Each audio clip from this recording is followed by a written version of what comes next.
The past several videos that I've posted on here have featured content from a trip that I took out to Washington, D.C. this past summer. And as each video has come out, I've had different people that have asked me questions about different things to see, what to expect, so on and so forth. So I thought that it might be helpful to make a video talking about some of my experience in D.C., some of the behind-the-scenes stuff, what to expect, and some of the things that I wish that I would have known before I went to D.C. for the first time.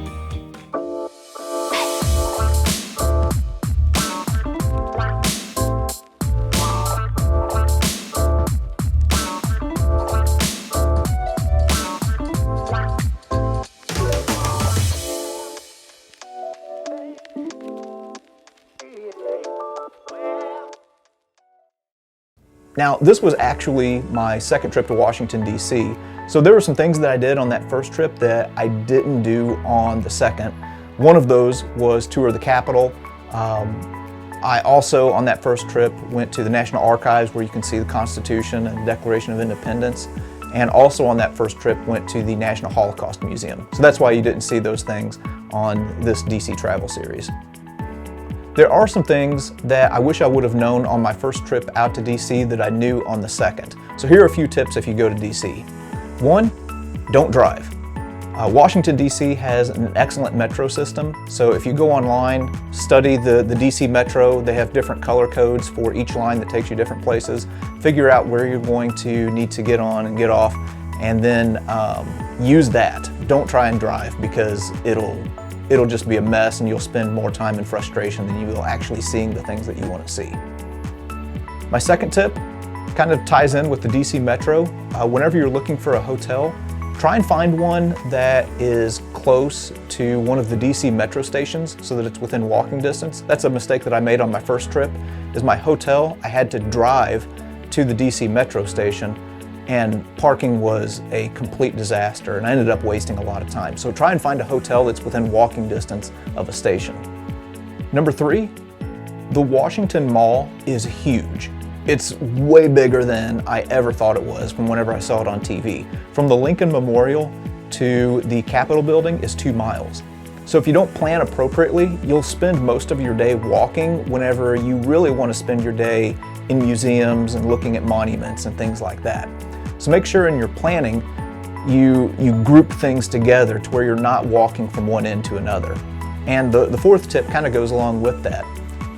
As you're walking around DC, you'll see electric bikes and electric scooters for rent all over the place. The one that I was seeing the most was from a company called Lime, so you might want to download their app before you go out to DC. But just be careful because it was the first time I'd ever been on an electric scooter, and I nearly killed myself and a whole family of tourists. So let's say for the sake of argument, you want to visit Washington, D.C., but you only have 3 days that you can be there. Following are some recommendations I have for what a 3-day tour of Washington, D.C. might look like. Now, just as an aside, anytime I travel, I'm trying to save money wherever I can. If you get a hotel in D.C., especially close to the mall, pretty decent chance that you're going to be spending a lot of money. If you cross the Potomac River, however, there's a lot of really good options and you're going to be spending a lot less money. So I got a hotel, I think it was a Hampton Inn close to Reagan National Airport. It was really close to one of the DC Metro stations, so travel was no factor and I saved quite a bit of money. Now, with all of these recommendations, these are designed to minimize the amount of walking that you're going to do in a given day so that you can maximize your efficiency and time while you're visiting Washington, D.C. So here we go. This is what day one would look like for me in Washington, D.C. I would start off with a tour of the U.S. Capitol. Now, if you contact your local congressman 3 to 6 months ahead of time, you can actually arrange for a private tour. This is something that my family and I did, and it was totally worth it. The guy that we had told us that there were no time limitations, like what you would have with a group tour, and he was able to show us a lot of things that you normally wouldn't see. We also got gallery passes to the Senate and to the House of Representatives. It was just a really, really cool experience. So if you go to DC, make sure that a Capitol tour is a part of your experience. Now, the Air and Space Museum there on the Washington Mall is pretty close to the Capitol, So that would be my next stop. Here, you're going to see the Spirit of St. Louis. You're going to see the original Wright Flyer, all of the things associated with the Apollo 11 moon landing, including Neil Armstrong's spacesuit. Even if you're not really a big fan of the history of space travel or the history of flight, this is a really, really fascinating museum. From the Air and Space Museum, I would cross over the mall and go to the National Archives. This is where you're going to see all kinds of cool things related to American history, but chief among them is the original copy of the Declaration of Independence. Very, very cool piece. If you have time after the National Archives, maybe there's another museum there on the east end of the mall that interests you that you can go to, or you can just walk over to the White House and take a look at it from the outside. Just a quick note on visiting the White House. If you do want to do a White House tour, make sure you make those plans 4 to 6 months ahead of time. So for day 2, I would start off on the western end of the Washington Mall. This is where a lot of the well-known monuments are. This includes the Vietnam War Memorial, the Lincoln Memorial, the Korean War Memorial. Then you can walk along the reflecting pool to the World War II Memorial. For me, I could have spent half a day here, but others maybe not so much. From the World War II Memorial, this is going to put you relatively close to the Holocaust Museum, and to me, the Holocaust Museum is a must-see if you go to Washington, D.C. Just a very, very moving experience. I've heard that at different times in the year, it is extra crowded and you have to make reservations. It wasn't that way for me, but it's something that you might want to consider if you're planning a trip to D.C.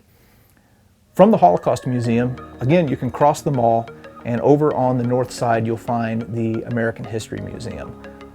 Even though I did 3 different videos on this place where we saw the Star-Spangled Banner and Audie Murphy's uniform and Abraham Lincoln's hat and all these different things, I didn't even scratch the surface of everything that is in the American History Museum. There's really something there for everybody, no matter what your interest is. Even if you're not interested in history, there's something there that is going to grab your attention. So I definitely would plan on going to the American History Museum. And then from there, I would wrap up my day at Ford's Theater. You can continue walking north, go through the theater, go through the museum, and then cross the street and go to the Peterson House where Lincoln died. To me, this was one of my favorite stops in Washington, D.C., so I would highly recommend it. Day 3, I would start off at Arlington National Cemetery. Now, during the summer months, I think Arlington opens up at 8 o'clock in the morning, so I would definitely get there early. This is going to get you there ahead of the crowds, and if it's during the summer months, it's going to get you there before the heat of the day as well. Here, you'll be able to see the eternal flame over the Kennedy grave. You'll also be able to see the Tomb of the Unknown Soldier, the changing of the guard. Very, very moving experience. I loved Arlington. I could have spent a lot more time there. If you have the physical ability, get out away from the things that people typically see at Arlington and walk amongst all of those grave markers at Arlington. You can watch those 2 videos, maybe get an idea of some places that you can see. They also have a driving tour, but that costs to do. So it is an option though. After Arlington, this is where I would get in my car and start driving around.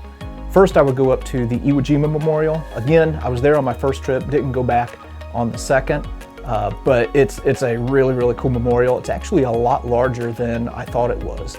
From the Iwo Jima Memorial, I would go up to the Air and Space Museum Annex in Chantilly, Virginia by Dulles Airport. You'll be able to see the Enola Gay, an SR-71, all kinds of different aircraft from different periods of U.S. history.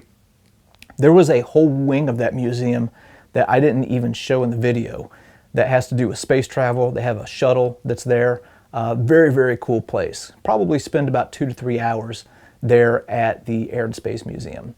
And then if you have time, well, you have a few options. If you drive an hour, you can go to the National Museum of Health and Medicine, where we saw the bullet that killed Abraham Lincoln.